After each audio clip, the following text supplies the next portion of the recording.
So welcome to the Mark Caulfield Coaching Podcast Series 2, where I'm in conversation with different health and fitness professionals from around the Waterford area.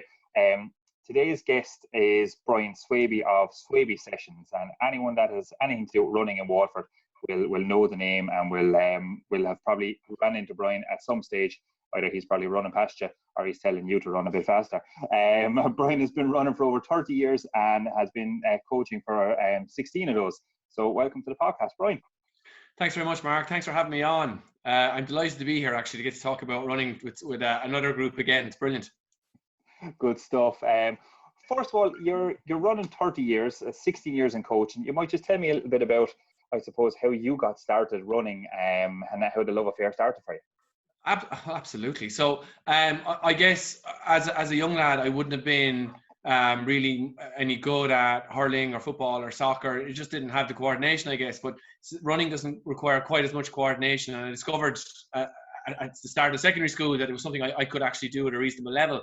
So I got into that and I gave up my other sports and focused on running. And I suppose I've had some nice successes over the years, gold with intervarsities teams, and we've represented, I suppose, my club and my county up to All-Ireland level.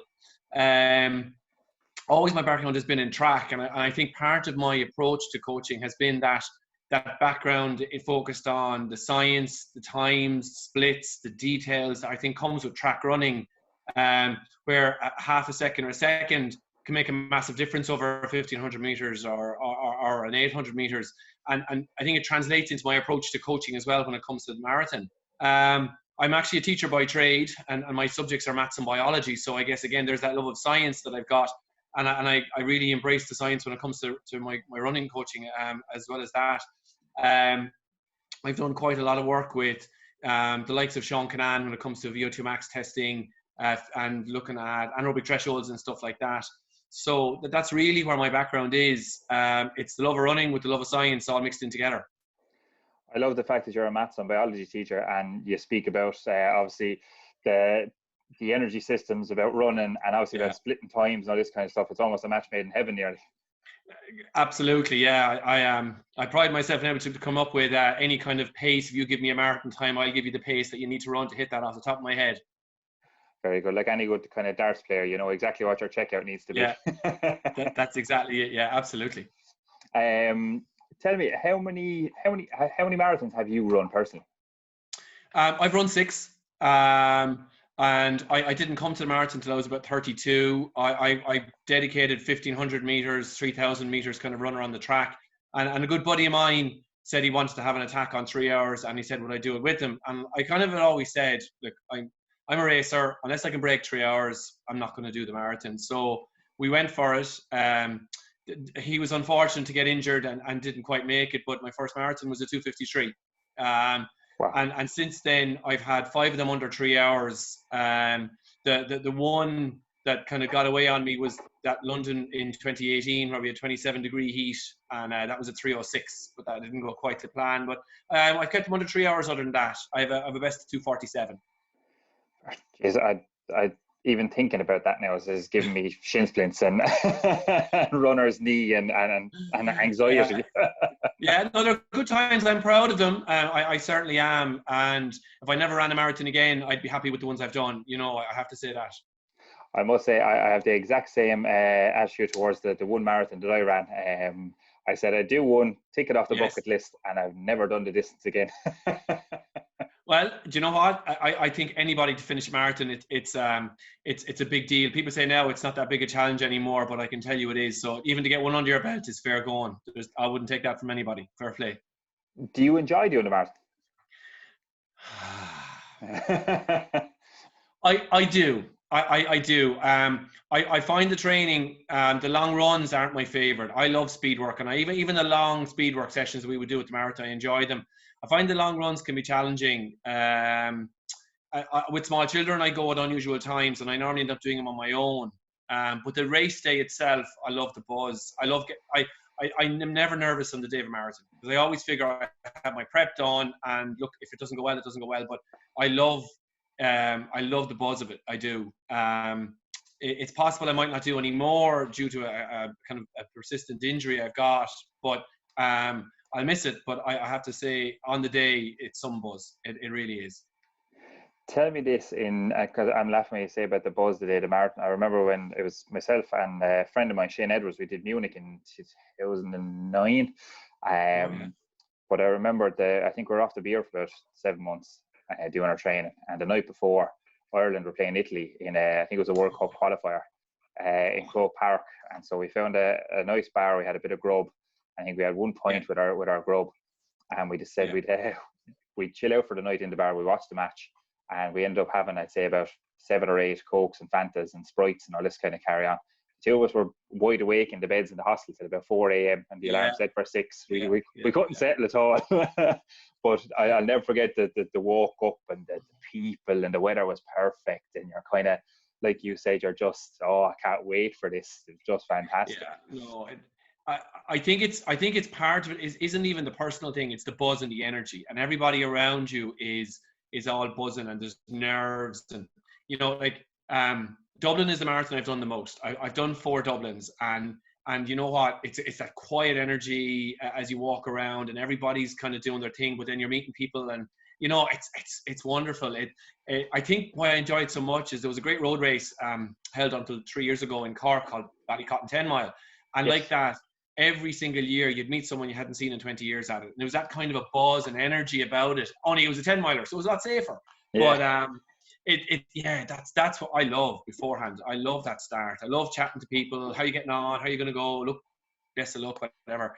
So for me, that's the buzz of the marathon. While I love the track races, that friendliness and that buzz among the crowd isn't at a 1500, because the 1500 is going to be murder from the first step. And the marathon doesn't have that. You have 20 miles of comfort, hopefully, at the marathon, and then the last 10K, it hurts.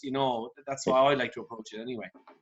And do you think, obviously, with the marathon, it's more of a community event now for the majority of people to do it? Like for 98% of people that do a marathon, it's not about winning it or coming from the top 10. It's about just getting around the course.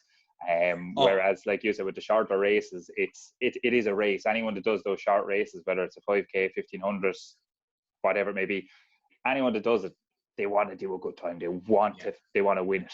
Well, it is to a point. I think people doing their first marathon, I know I had a goal time when I did my first one, but that was probably because of my background in racing. But most people doing their first one are happy to get around. You're absolutely right, Mark. But I think when it comes to maybe your second, your third, your 10th, your 20th, you start to want to go faster and do it better. And actually, the majority of people who come to me for coaching, it's not their first marathon. Now, I do pick up a few people having their debut race, but generally it's people who've done a few and want to go better. They want to get faster. And, and they'd say to me, should I go for this goal, Brian? And I'd say, well, hang on now. You've come to me to go faster. I don't want you to run slower.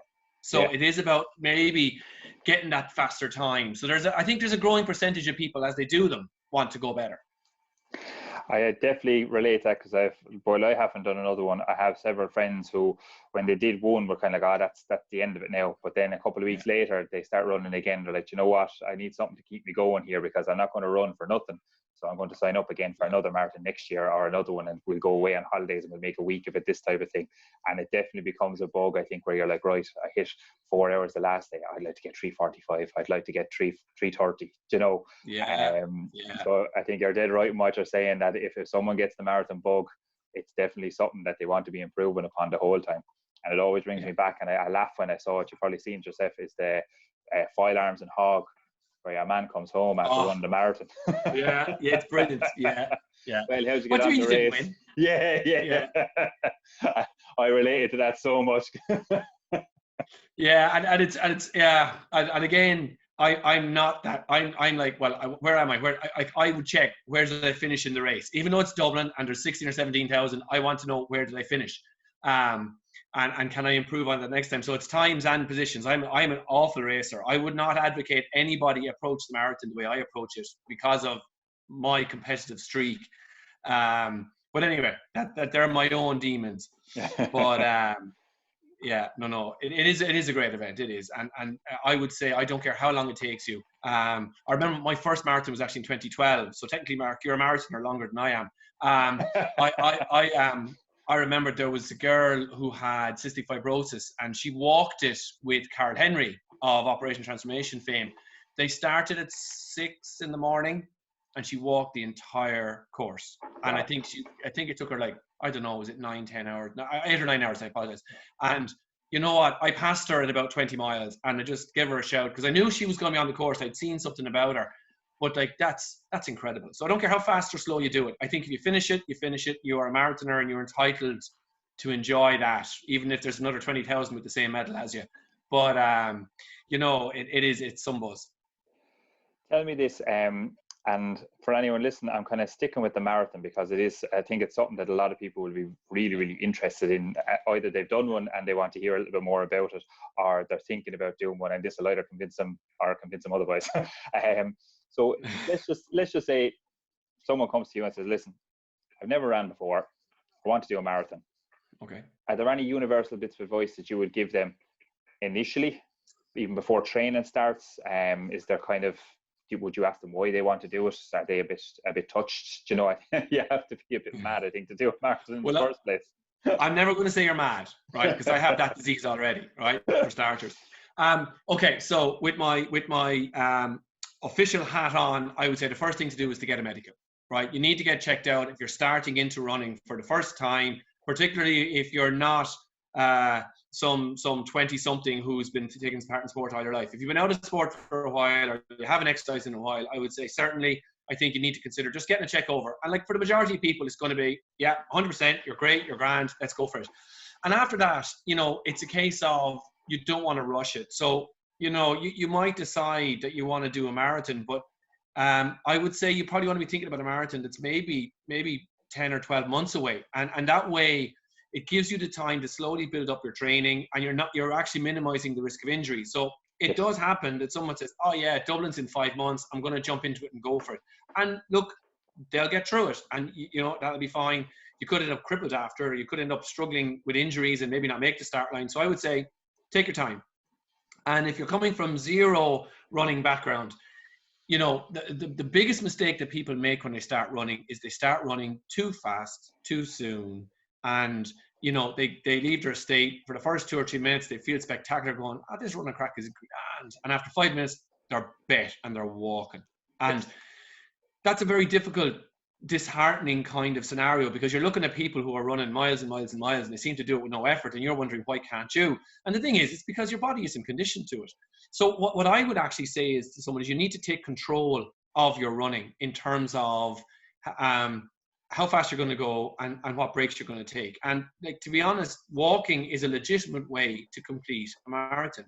Running, walking, mixing it all up. So what I would say to someone starting out is the first thing to do is say, right, I want to walk for 30 minutes if you're starting from complete scratch. So you walk for 30 minutes. And then what you do is, as you're getting used to it, you start introducing 1 minute of running at a time. And so you walk for 5 minutes to get warmed up maybe, and then you walk for a minute, or you say you run for a minute, and then you walk for a minute. And you repeat that, running and walking for a minute at a time till you get to your 30 or 40 minutes. Now, that might seem like very, very small steps, but what's happening is you are taking control of your walking breaks. So you are choosing to stop to walk before you're exhausted. And that means you have a greater chance of getting running again. So if you run till you're exhausted, it's very difficult to get the energy level back up and to get running again because you're wrecked. So, but take control. So start out with minute runs, build up to 2 minute runs with a minute recovery, 3 minute runs, a minute recovery. You see where this is going. Eventually you'll find yourself running 20, 30 minutes without a break. And again, the pace is nice and slow. It's what's that phrase? It's run for as long as you can, as slow as you can. Yeah. And that's really, really important. So that's how you get up to running 30, 40 minutes, nice and steady. And then, you know, maybe you hook up with a running group, or you touch base with a coach, or, you know, you just get some advice. And it's about then putting some structure on it, where you keep a couple of runs nice and short, like 30 or 40 minutes in the week, but one of your runs, you try to make it a little bit longer. And you build that up to an hour and 15 minutes. And maybe you target a race. So if I was starting out running, I might pick a 5K or a 10K, maybe 10 or 12 weeks away. And that gives you an intermediate goal. Because if you decide to do a marathon in 12 months' time and you've no races between here and the start of the marathon, wow, that's a long, long time to be running with no goal. And it also means that on the race day, how nervous will you be if you've never actually run a race before and you want to try and do your best in the marathon? So pick a target, start slow, build it up, get advice. Now, everybody's going to have a different opinion, and I would never say I have all the answers or have I all the right answers, but I have answers. But get advice from people and pick what suits you, pick what seems right to you, and go with that. I'm a big advocate of getting into doing a little bit of light speed work pretty quickly into your running career, because I think it's important to build those structures. Whereas other coaches would say, no, 6 months of easy running. I think the speed work is important because it takes some of the monotony out of it, but it's also building some of the physical structures that you need. So that would be my argument for doing some light speed work. And, you build it up. And then 6 months out from your marathon, maybe you attempt a half marathon, or, and see how did that go. And then you can make a decision. But, easy, small steps is the key to getting going. And a lot of times I suppose people start running maybe because they're trying to lose a little bit of weight too. So it's a case of you have to work on your diet again, and you have to, because, like running isn't going to cause you to lose a half a stone in a couple of weeks. You got to focus on your diet as well. And I think as you get fitter, you'll get more motivated to do that. So that'll be kind of what I would say to any beginner, Mark, is easy steps, nice and slow, but structure it. You make decisions, and that's important because you have the power then. And it's empowering to finish your first 40-minute run, even if you've taken walking breaks. And I know people who have finished marathons running and walking, and they've been thrilled with themselves. So, it's a legitimate way to go. So that's what I would say is the best way to start. Brilliant. I love the bit of advice you said about running with a group. And I'll relate it back to my own experience, because the year before myself and Shane did the marathon, I was training for Dublin myself. But I made two mistakes that you kind of mentioned there, right? Number one was I was trying to do it on my own. And I'll never forget, I was doing a 13-miler. I was living in Grey Stew at the time, and I ended up at Harvey Norman, and I think it was around 5 or 6 miles in. And I just stopped, and I just said, "Feck this," and I walked home.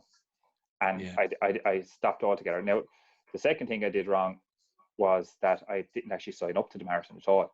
I said, I'll train for it, I'll see how I get on. Yeah. And then when I was on a 13-miler, 6 miles in, and I was bored.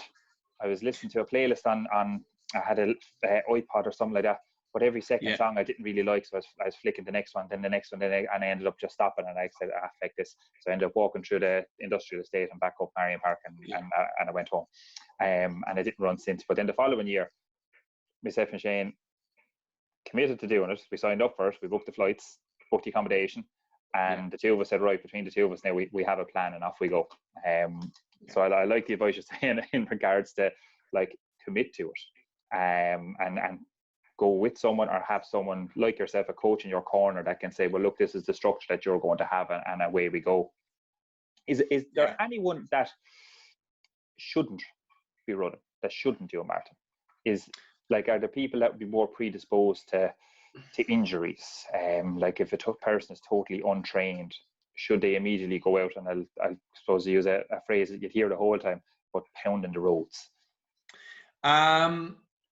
Generally, most people have the ability and the strength to do a marathon if they take the right approach. But I would often ask for an injury history. I would always ask, for an injury history from somebody, and you'll find that a certain amount of people in their 30s who have maybe played field games all their lives may have certain issues with running due to issues with hips, knees, ankles. And I think while running doesn't necessarily cause any damage to those structures because it's linear and it's the way those joints are designed to move, they may carry a weakness or something into their running lives from their field games. So certainly there's an issue there. And my mate there who started out my marathon running with, it was actually a rugby injury that did him in the end in his Achilles.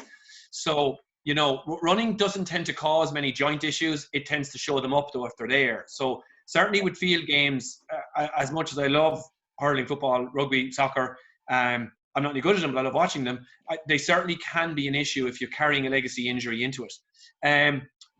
In our testing, we have come across people with cardiac issues. So Okay. when you're doing a VO2 max test, it generally has a live heart rate on it. So instead of taking it every 5 seconds, like a heart rate monitor would, it's taking it as it goes. So we have come across a couple of people who had cardiac issues, and worrying ones. And they have since been referred on to cardiologists, and all that's been checked out. So certainly there would be an issue with training for a marathon if you have got some kind of respiratory issue or cardiac issue. So people would want that. Again, that's the point of the medical. And a VO2 max test is very worthwhile from that point of view, but also it allows me then to work with the athlete on using heart rate for training, which I'm a big fan of. But yeah, I think those are the two main ones, Mark, to be honest. Just respiratory issues and cardiac issues, and then maybe a legacy injury might be a problem there. Very good. What was I going to ask you next? Sorry. In terms of the duration of marathon program, you're kind of saying for beginners 10, 12 months. Obviously, if someone has done a marathon before, they'll be able to bring themselves up to speed a hell of a lot quicker. It might only take them 3 or 4 months to kind of build the miles again. How linear are the programs in terms of, we'll say, bringing the miles up each week? So if you're doing, we'll say a 9-month program, right, just for the sake of argument, is it a case of your long run every Saturday or every Sunday is getting longer every single week? Or is it a case of having a program that kind of builds and tapers over the course of the 9 months? It very much depends on the athlete. But what I would find is the majority of people, majority of people I coach, their biggest restriction doesn't tend to be the amount of miles they can handle. It tends to be the amount of time they have because of family and work and all those kind of commitments. Yes. So we don't have to worry too much about overextending them mileage wise. So I can tend to build the mileage nice and steadily as we go through it. It tends to be fairly linear. There'd be a few quieter weeks if there was a target race involved. So for instance, in a 12-week program, there might be 2 races along the way where the mileage would drop simply because there's a race coming up. But generally with those kind of athletes, there don't have to be quiet weeks where they back off. But with an athlete who is saying, right, Brian, let's have a go, let's push it as hard as we can, I would certainly have to build in down weeks into that kind of a program, because their limit is literally their physical limit, because they're pushing as hard as they can. They're doing 60, 70 miles a week. Yes. But so that's not quite so linear. Again, building in races allows for some downtime, because I actually find shorter races like 5Ks and 4 milers aren't as destructive as a long run. So even though you're racing, you're not doing your long run perhaps that week. So you do still get a break, because I find the long runs are just the most tiring. How long does it take a normal person to recover from a long run? Now, and also before we even get on it, what is your definition of a long run? I would say, like, well, first of all, the shortest program I generally do for a marathon is 12 weeks. And for a 12 weeks, I would insist that the person has 16 miles done before they start working with me at a particular pace, depending on their goal time. Yes. So I would consider a long run to be anything over 10 or 12 miles. But for a marathon, I really don't call it a long run until you're getting to 18 miles. Okay, like, you know, if you're going to run a marathon, you need to be pretty comfortable running 15, 16 miles, I think. In like, if we're talking about, let me see, let's go Dublin. Dublin's October. So I would generally start on the 1st of August with somebody. So in the month of July, you should be comfortably running 15 or 16 miles. And then I would say, right, now we're going to start the proper long runs. But I also add a wrinkle into the long runs in that I would ask them to run the last 4 miles at marathon pace. Okay. And I'll explain about long runs, I suppose, in a minute, but because there's a certain, I think there's a lot of mistakes made with long runs when it comes to marathon training, but we'll come back to that maybe in a few minutes. Perfect. What's the longest run you get someone to do in a marathon training program? Does it depend? I know a lot of this is very individualized, and I am being quite general, but if, you know, you're doing 26.2 miles on the day, and a friend of mine, Padraig, used to always say, you know, you only ever have to do 26.2 miles once, and that's the day of the race. You know, so getting too close to that in your training, it just leaves you at risk of possibly an injury, or possibly mentally going, Jesus, I did 22 miles and had to stop 4 times. I felt horrible afterwards. It took me a week to recover. Maybe I'm not built for it, you know? Yeah, no, it certainly, I would agree with that. You do 26.2 miles once. Now, For somebody who's coming in, you kind of nearly look at it. You look at his total time on the feet as opposed to distance runs. So if what you're looking for is maybe just going over 3 hours.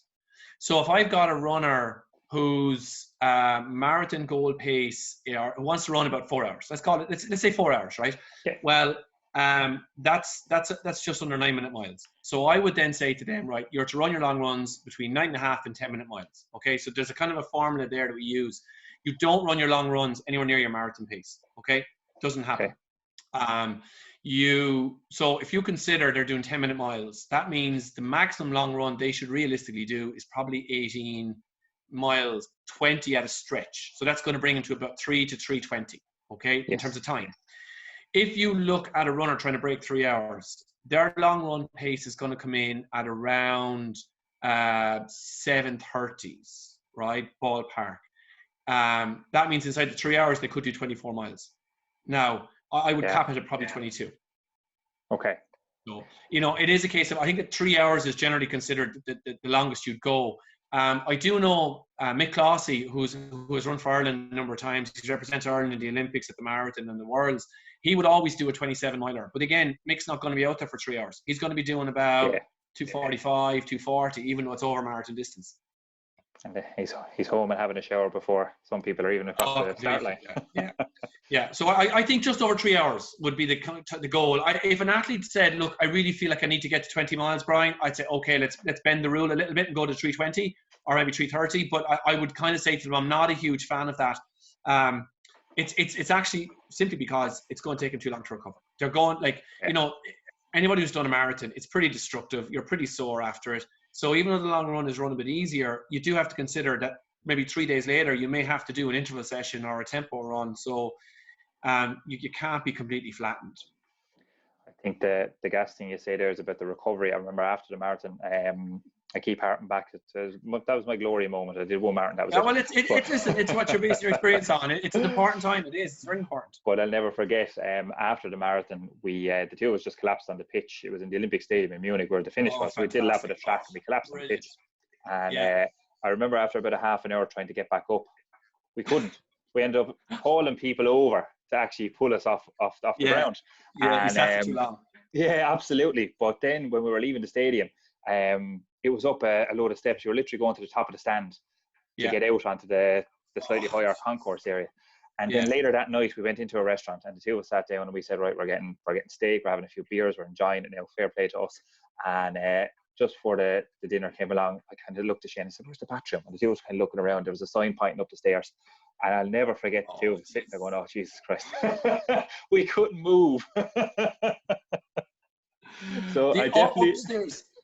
Upstairs is no problem. I don't mind the upstairs. It's the downstairs is the killer. Coming back down. Yeah. And that's down to the quads. We experienced that going down the metro steps down to get into the city centre in the first place. That was horrible. I'll never forget. Probably part of why I haven't done another one. Probably post-traumatic stress disorder. Possibly, yeah. Although they say you don't remember the pain too much. I don't remember the pain. I remember London being one of the worst because London, we were on the underground and stuff, traveling back, and you know there's huge flights of stairs up and down. I know there's escalators, but it's still a lot of up and down in London, and that was quite tough. But yeah, no, the week after that is not easy, and I tend to be the kind of person who leaves it all out there. So I find I'm an absolute wreck for a week after a marathon. Again, maybe I'm just not built for it. I'm a track runner, I think, but yeah, no, it is tough. It's tough to get over it, but. There's things you can do as well that will help with recovery from your long runs and stuff like that. Now, what we'll do is we'll come back to recovery shortly, actually, because I do want to ask you about, I suppose, once it's all over and even recovering after your long runs while you're training. But you spoke a little bit about the strategy for long runs, during training. Yes. You might share with me your thoughts on that. So one of the first things I will often talk to an athlete about when we're doing our planning phone call, before I put their plan together, is well, what pace do you run your long runs at? And they'll say, okay, and I'm going to go with a number. I'm going to pick a 4-hour marathon. Okay, so 4-hour marathon is 9:06 a mile. Okay, and they'll say, oh yeah, no, I'm grand. I'm running 8:45s and I'm running 15 miles at that. And I'll say, yeah, okay, that's fine. And how do you feel after that? Oh yeah, I'll be grand. I said, would you run 22 at that? No.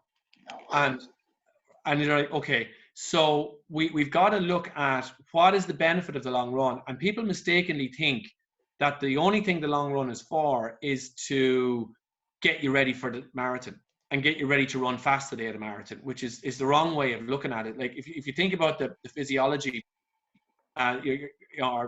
behind the long run primarily is to help you develop the capillaries beds in your muscles, to help get oxygen distributed to your muscles. It's to allow you to utilize fat better when you're running, because you can't run a full marathon on carbs alone, because you've only got about 2,000 calories worth of carbs, which is roughly speaking 18 to 20 miles of running for a normal person. So you got to be able to utilize fat, and that's what the long run is for.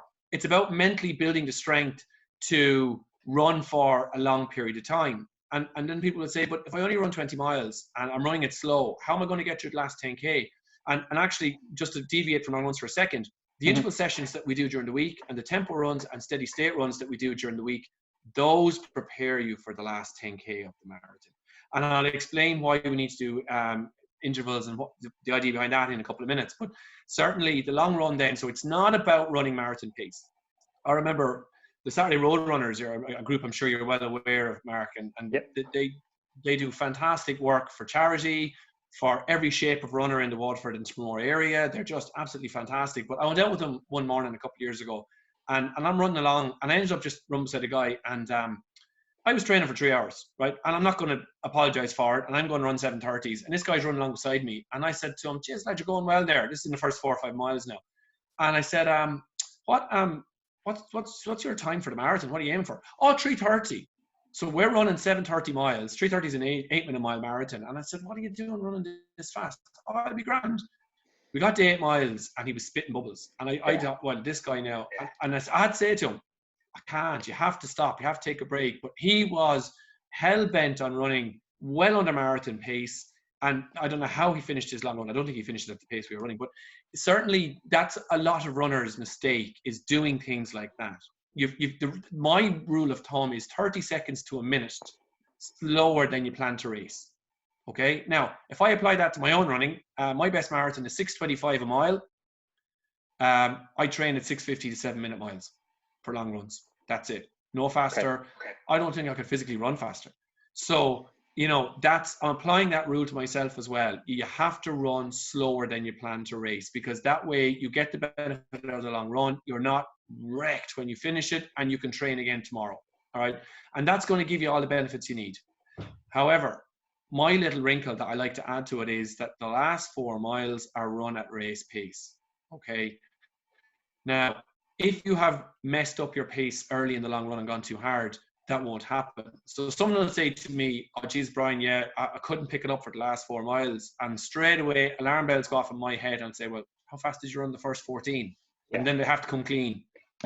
And they say, well, that's what you did wrong. You've got to run slower to allow you to kick on for the last 4 miles, training your body to run fast when you're tired.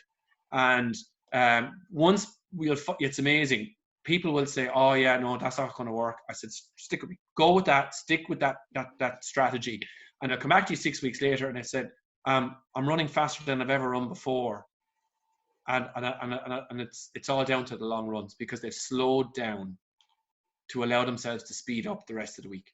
And that's why the long runs and again, it is about putting a bit of thought into it, and about talking to a coach, and getting the right advice on that. To get your pace right. It's so important, because long runs are miserable if you're struggling to get through them. They're absolutely horrendous. So they need to be done right. I love the attitude towards it though as well, because it's something that I would work with nutrition clients with a lot, is that they tend to go in and they cut a massive amount of calories. They cut out all the junk food. There are no takeaways. The fridge is full of fruits and veg, and that's fucking it. But then, as you said, it's similar to going out too fast on a long run. If you start all out, it will get to a stage in your long run or in your diet where you just blow up. And with the long run, that means you have to walk home, or you have to put your tail between your legs and say, do you know what, Brian was right. And likewise with the diet, it's a case of, you know what, I'm eating all the crisps now tomorrow because I can't take this diet anymore. It's too much. It's horrible. I'm not a nutritionist, Mark, and I'll bow to your knowledge on this, but I try to follow the 80-20 rule, right? Yeah. And that's 80% what I should eat and 20% what I want to eat. And what I want to eat isn't often very good for me, but it's certainly, I think it has to be in moderation, and it also, like as in running or diet, it has to be a moderate approach to it. It has to be sensible. It can't be all out. I like that. Yeah, crash and burn if you go all in, for sure. Absolutely. Recovery then from long runs.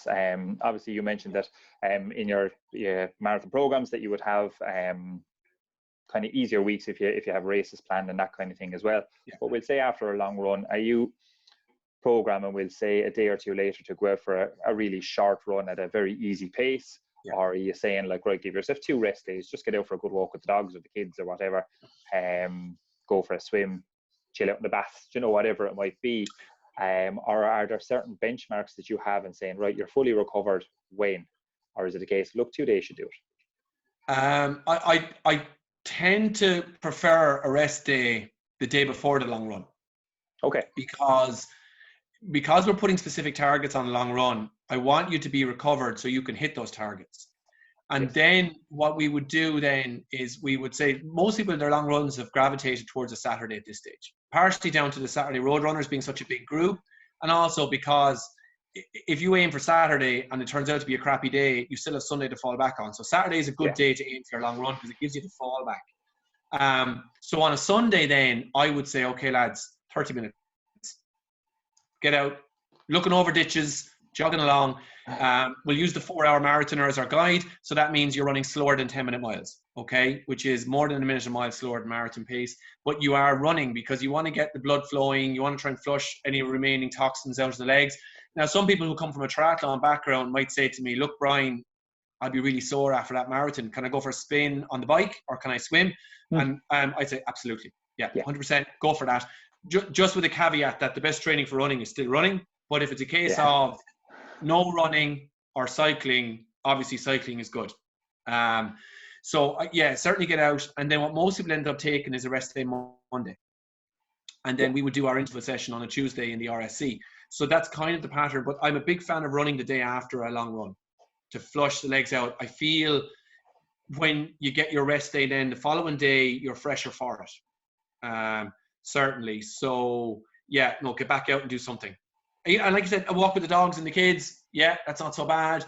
Maybe something a bit more vigorous though. You know, just some kind of exercise, getting the heart rate up. I love it.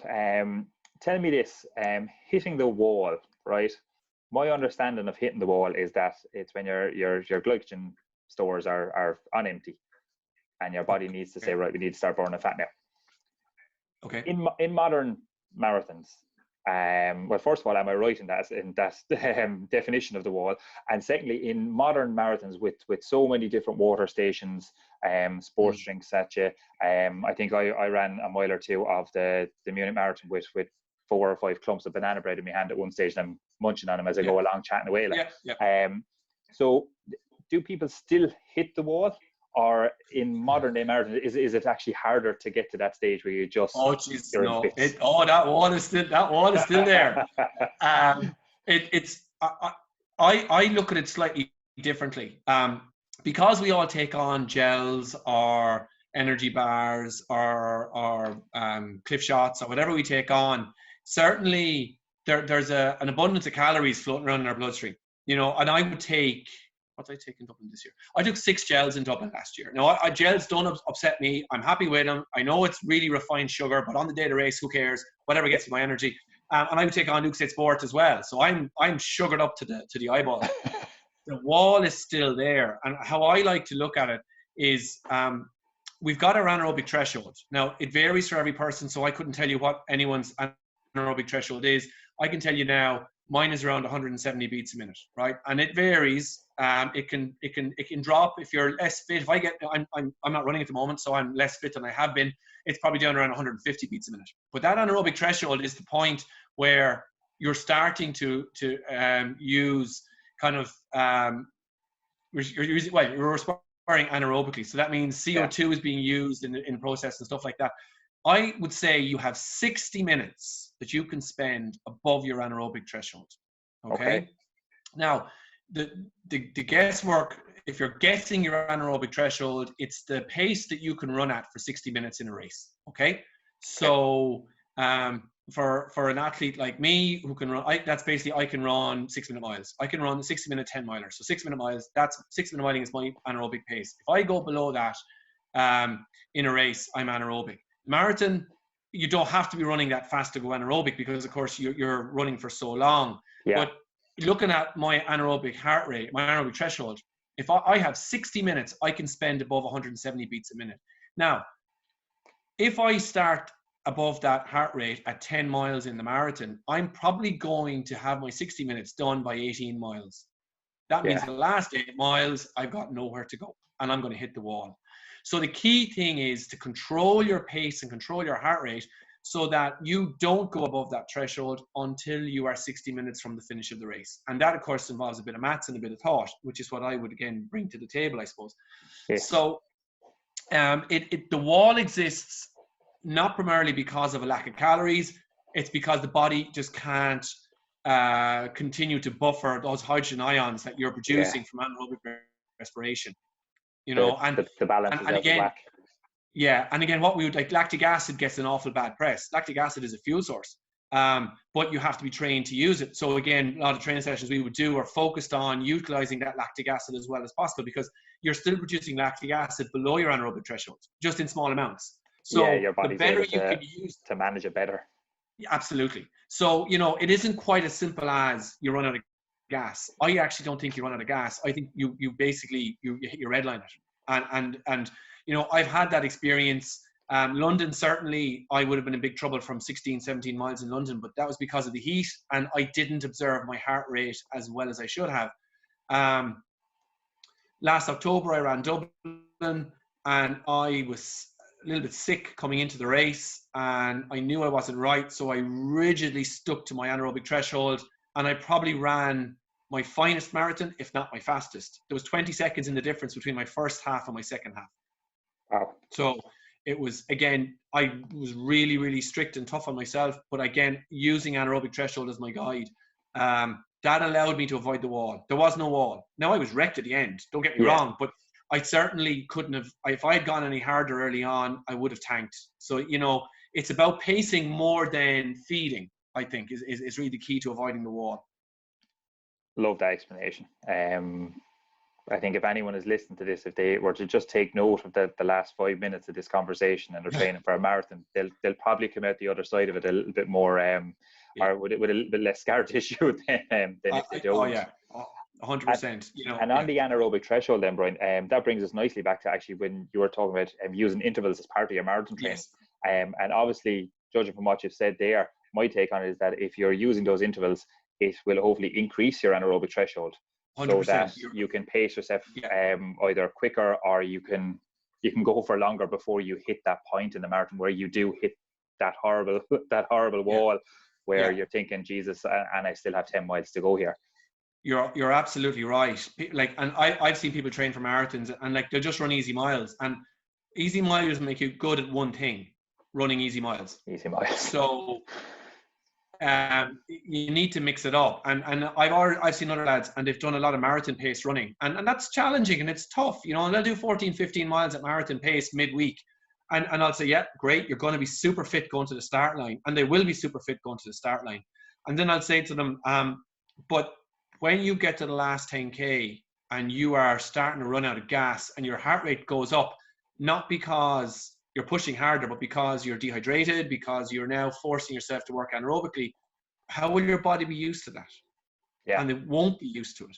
So the point of hard intervals would be that you train the body to deal with working at a high heart rate for, you know, certain periods of time. But what's actually more important, and you touched on it there when you mentioned about increasing your heart rate at anaerobic threshold, if I push myself hard, and the goal pace would normally be somewhere between 5k and 10k race pace. If I push hard for intervals, what I'm doing is I'm actually stretching my aerobic capacity, and I want to kind of just differentiate between aerobic conditioning and aerobic capacity. So aerobic conditioning is when you're used to working anaerobically, and that's your long runs. Aerobic capacity is where you're stretching the ability of your heart and lungs to pump blood and process oxygen and CO2 as quickly as possible. And you need to be able to do that for long periods of time to kind of improve that. And that's where the term VO2 max comes in. It's the maximum amount of oxygen you can process per kilogram of body weight per minute. Now, that's very scientific stuff. For most people, they don't need to know about it. But certainly, by doing the hard threshold, hard intervals, you're increasing your heart's ability to pump blood. You're increasing your lungs' ability to process oxygen and CO2, so that you can now work more efficiently at a lower heart rate. So, your anaerobic threshold, instead of being anaerobic at 160 beats a minute, you could now be anaerobic at 170 beats a minute. That could be 20 to 30 seconds per mile in a well-conditioned athlete, which is massive. So, those intervals they don't seem like they prepare you for the marathon, but they actually do, because they're preparing your body to work more efficiently. It's like adding a turbo to a car's engine. It's going to increase the amount of air goes to the engine. That means it's going to burn hotter. It's going to have more power. That is exactly the way those intervals work. There you go. How far out from a race would you stop programming intervals? Or is it a case of, do you know what, we're going to do one interval session each week up until maybe 2 weeks before the race? Or is it a case of, right, we're 6 weeks out, it's just steady runs now, we've done the legwork, we've built the foundations, and now we need to worry about painting the walls in the house? The thing is, aerobic capacity actually starts to go backwards if you don't train it. It starts to go backwards within 48 hours. And ultimately, you'll start to see losses if you haven't trained that system in 2 weeks.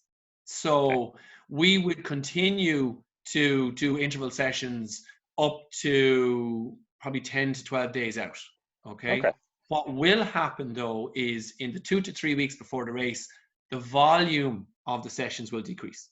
So I like to mix it up and stuff. We'll have different sessions, and if you think about a basic session, early on we might do 15 times 2 minutes with a minute recovery. So we're spending 30 minutes working at that race pace, at a 5K race pace or 10K race pace, and then in 2 weeks for the marathon we might only do 7 or 8 of those repetitions. So that's only 16 minutes of hard work. So the volume drops, but the intensity has to stay the same. Now, the instruction would be not to run them faster because you're doing less, because we are trying to taper, but we would certainly keep the intensity up so that we're still training that system. The tempo runs and steady state runs are more aimed at, again, that buffering of hydrogen ions, using lactic acid as a fuel source. I would go later with those. The last one of those is done 6 days out. And again, there's a certain component of those where you're still training the aerobic capacity because you're still working quite hard. But so they would go a little bit later, just because they're more marathon specific and they're probably not as stressful for a lot of athletes as the intervals might be. When you speak about stress, the mental stress of doing a marathon, is there any tips or bits of advice or things that you do yourself in terms of the mental preparation of passing the start line and knowing, okay, I have to push myself pretty hard, depending on, if you're hitting a time or not. But unless you're running with a group that are similar tempo to yourself, you're on your own, even though you could be surrounded by people. How do you approach the mental side of it, or how do you help others approach the mental side of it? Just in terms of, because I only know from one experience, and I know I keep harping back to it because it's the only claim I have. But I remember getting to a certain point thinking, I just wish this was over. And I vaguely remember, I think because it was Germany, it was Munich. I think it was about a mile and a half out. The last kind of water station, they didn't have water. They had beer. Right. Now, that never tasted so good, and that got me through that last mile, because I was at the stage, I still have the old video of it, where they catch you at certain landmarks. But I was running, I was side to side, the hips were gone, the knees were buckling in, I could see my feet were starting to cave. I was totally broken at that stage. But the only thing that got me through was the beer, and I was running with a good friend of mine. So, you know, come on, keep going. You know, you'll be grand. Come on, we're only another 6 miles. Oh, jeez. Right. Like, how do you approach it yourself, and how do you, what kind of advice do you give to other people that are running a marathon, whether it's their first or their 10th? Okay, so my first marathon, I ended up running with a couple of guys to about 16, 17 miles. And we spent the first 16 or 17 miles giving out to each other that we were going too fast and slowing each other down. And that was brilliant. So certainly running with somebody is really good like that, in that you'll moderate your pace once you're all in agreement on running the same pace. Yes. But the one thing about that is, at some stage, somebody's going to go through a bad patch. And the opposite of that movie, We Were Soldiers, where no one is left behind, in the marathon, everyone is left behind because you're there for yourself. So while you'll use each other and be company, when someone hits a bad patch, you have to drop them and you have to go on. And you know, that's tough. It sounds harsh, but you've trained for 3 or 4 months or 6 months. You know, you want to do your best. So if you feel good, you go. So, you know, that's the one thing I would say about running with somebody. While it is great, you're there for yourself. Most of my marathons I've run on my own. And I actually, funny enough, I did a video on Instagram about this a couple of weeks back, in that you break it down, and the first mile of the marathon is possibly the most important mile you'll ever do, because it sets the tone for what's going to come after it. Yeah. So I give instructions to the athletes I'm coaching that they're not to stand beside their pacer, they're to actually stand in front of their pacer by maybe 10 or 15 meters at the start line. And that's quite a lot in the start line, because we're all squashed together. Yeah. And they're to run their first mile 20 or 30 seconds slower than they plan to run the whole race. Because so what you're doing is pacer to catch them. Yeah, 100%. You allow the pacer to catch. Now, it does mean, I know you're 20 or 30 seconds behind the pacer overall as well, because it's on chip times.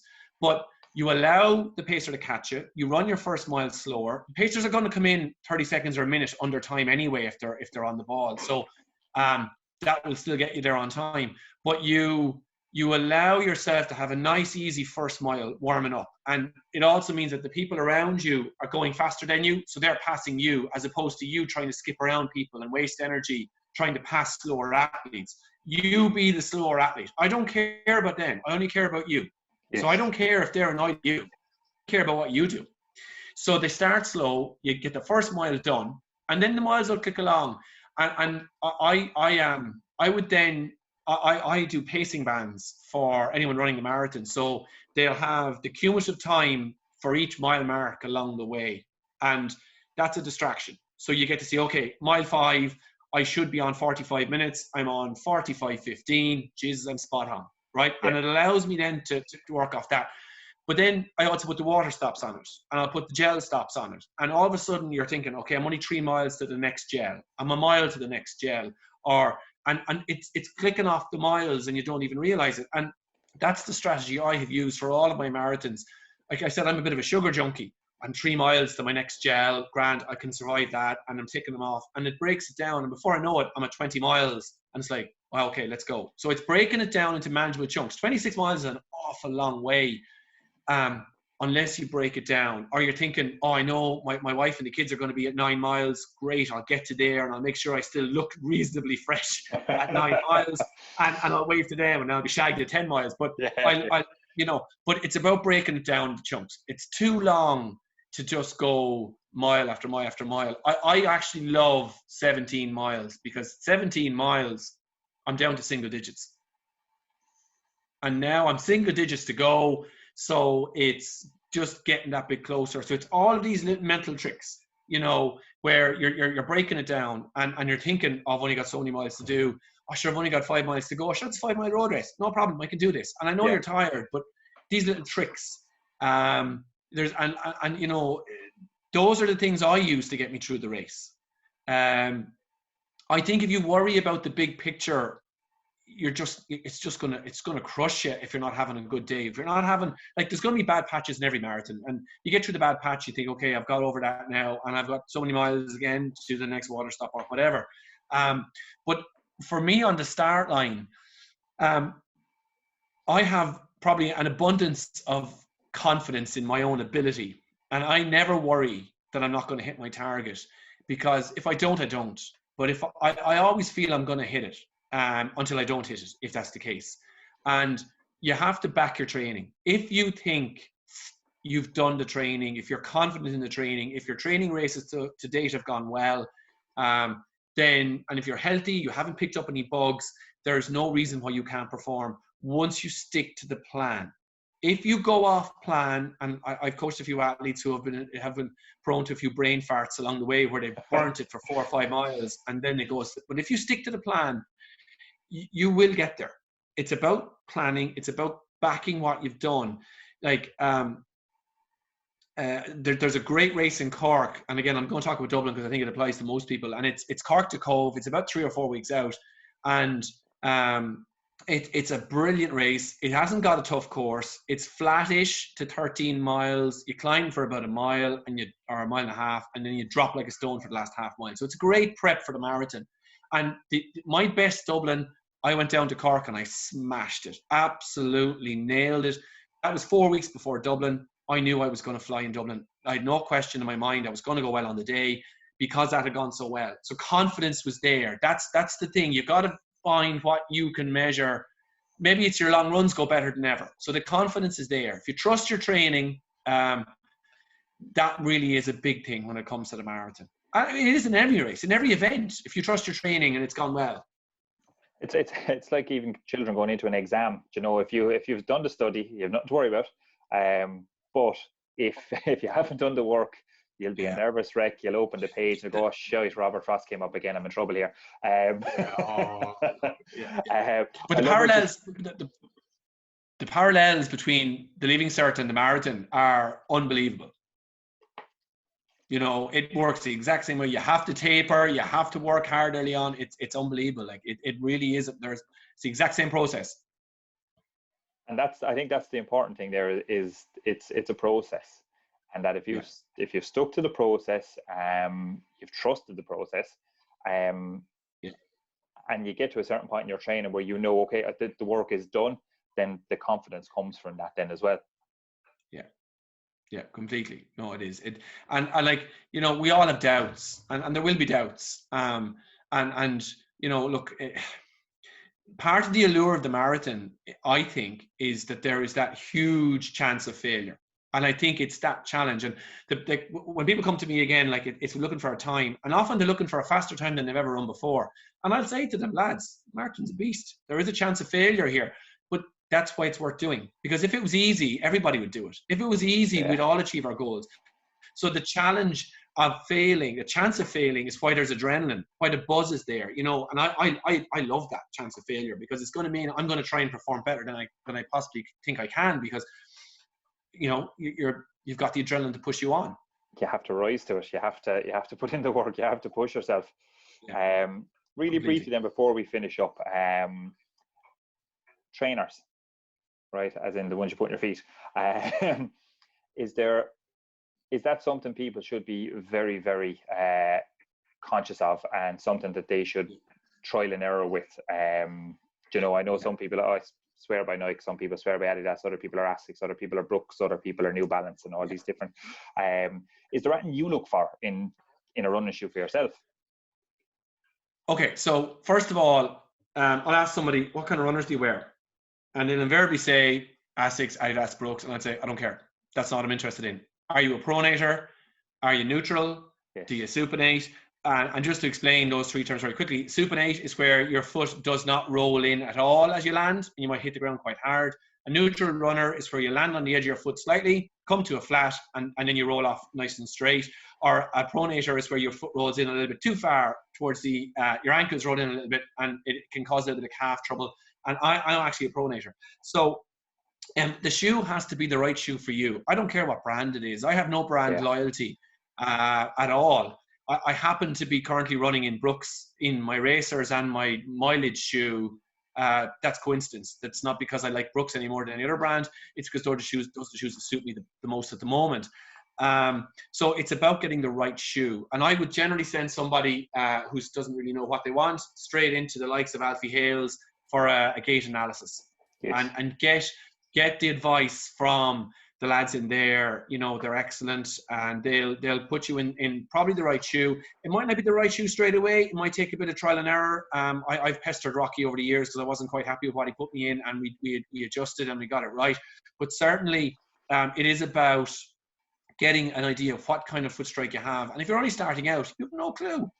You know, you couldn't. So the lads will set you straight, and then you get the right shoe. And if someone's run a few marathons, I'll often say to them, well, would you consider going a bit lighter?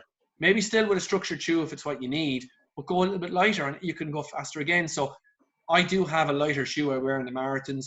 Am I sore afterwards because of it? Absolutely. Do I care? No, because I can go faster. So, you know, and again, that's that ruthlessness I think that racers have. I've seen fellas running practically in slippers, knowing that they're going to be crippled. I've seen fellas running in those, in the Nike 4% and the next percents, and their ankles are rocking and rolling because they're bad pronators, and those shoes are neutral. And I know they're going to be crippled by 20 miles, but look, they're taking a chance on it.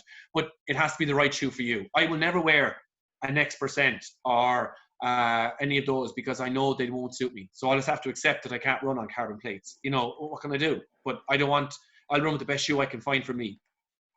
That's it. I remember I wore a pair of Brooks. Because I'm a pronator as well, foot used to roll in something wicked. Yeah. But I remember changing into Brooks from, I think I used to wear Asics like every day in the gym at the time. But I used to wear the same runners out running, and they were just best. Yeah. I took out the insole, and just under the base of the big toe was totally worn. And like that, I think I took out the sole of my shoe, and the shop I was in, I was like, yep, you're a pronator without even looking at you. He said, look at the insole. Like the insole was totally worn underneath the big toe. It kept dropping in the whole time. Yeah. But I don't think without them that I would have actually finished the marathon, because I was buckled doing it anyway. But without the right pair of trainers, I think I would have been in a world of pain.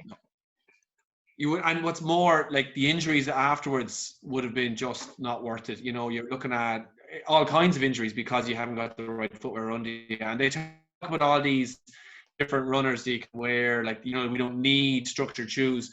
We're running on tarmac. We need to wear the right shoes. If you ran across grass fields all of your life, it wouldn't matter what shoes you wore because grass is so forgiving. But if you're running on tarmac and concrete, you need to wear the shoes for that. Are they perfect conditions for a marathon? If you wake up the morning of a marathon, do you look for a temperature, the wind at your back? No, not the wind at my back, because it's always a loop. So the wind is never at your back for the whole race. I would say anywhere between probably 10 and 14 or 15 degrees is ideal. Dublin is, and I know I must have a love for Dublin, but Dublin is one of the best marathons to run because the conditions are really consistent. For a country like Ireland where we don't get consistent weather, Dublin tends to get very, very good conditions. Somewhere between 10 and 14 or 15 degrees. Chilly enough that you might wear a long sleeve t-shirt and leggings before you start just to keep warm.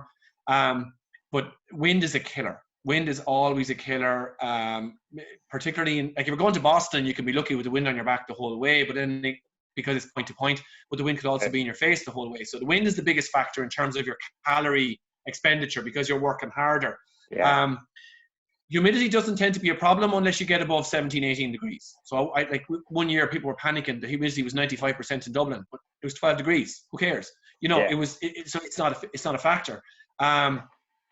Certainly I've run marathons in 27 degrees. That was London 18. That was atrocious. It was the worst. It was the hardest thing I've ever done. It was awful. So, you know, the heat is a factor. It's difficult for us to train for it.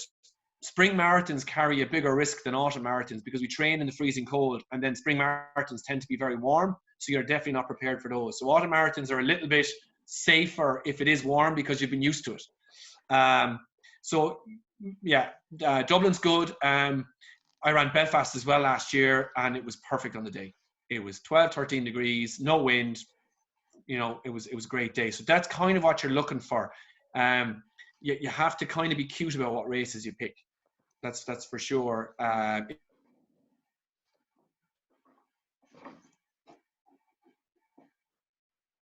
after losing you there, Brian. Are you there? Can you hear me? I have you back. Sorry. Okay, good. No, I've lost you again. Oh no. Hello. No, I have you back. I think I do anyway. Yeah. come here to me. I want to wrap up shortly anyway, so I have one more important question for you, and I know that anyone that's listening or watching the podcast will be waiting for me to ask you this question, right? Okay. I'm building this up. What's the most important? What are the most important places to put the Vaseline on the day? Oh. Now, for starters, okay, Vaseline is what I've always used. And well, look, for me, it's nipples that they tend to cut on me. Depending on your build and your weight, obviously, between your thighs can be quite a sore spot as well. If you're wearing a running vest, often the backs of the shoulders, everyone can see, backs of the shoulders here can get a bit raw. But everyone's that little bit different. Some people end up wearing, you can get like little nipple guards or little plasters you can put over your nipples if you want. Some, what's probably a better product, even though I've never used it, is it's called Body Glide. And actually what it does is it's kind of a non-tacky, non-greasy substance that you can put on wherever you need to, and it just stops you chafing. So those are kind of important things. What I would say is for anything like the likes of Vaseline or gels or even your runners, you need to have experimented on your long runs. You need to make sure that you've discovered where are the issues. You need to wear your race gear that you plan to wear on the day of the race. You need to wear that for some of your long runs to make sure there's no hot spots that you didn't expect. And that if it catches you on race day, it's just, it's not even during the run. You mightn't even notice the running. It's afterwards. You get into that shower. Oh, the burn! I'll never forget it. I won't tell you where I got the rashes, but Jesus Christ, for 2 or 3 days afterwards, I couldn't sit down. That'll give you a clue. No. But Brian, I could probably talk to you for another hour about this. One thing that comes well, two things that come true anyway. Number one is your passion for it, and two is your expertise, your knowledge. And I hope that if anyone is still listening this far into it, that they've really enjoyed it too. If anyone wants to work with you, Brian, how can they contact you? What avenues can they use? Very, very simple. I'm on Facebook and Instagram regularly. You can message me through Instagram. You can send me you can message me through Facebook or through Facebook Messenger. Or you can also get me on Swaby Sessions at hotmail.com. That email will get me every time. I'm on it fairly regularly. The majority of people probably through Instagram and Facebook. Certainly drop me a message. We can have a chat. Look, Mark, I'm not this kind of fellow who's going to be upset crying if somebody comes to me and then decides they don't want to train with me. If you want to come train with me, have a chat with me. We'll do a call. If it's for you, it's for you. If it's not, thanks for giving me your time anyway. And you know, my job is I just want people to go faster. I love PBs, and my idea of high performance is not the Olympics. My idea of high performance is making you better than you've been before. That's what I think high performance really is. So I just hope I can help you go faster. Absolutely brilliant. Brian, thanks a million for coming on to the podcast. Really enjoyed the chat, and I'm sure we could probably do another one at some stage, because I probably have another 10 questions that I want to ask you, but I'm also aware that people have a limited amount of time in their day, and we've been chatting for ages. We have, Mark. It was great talking to you. Thanks a million for having me on. No problem at all. Right, take care. All the best.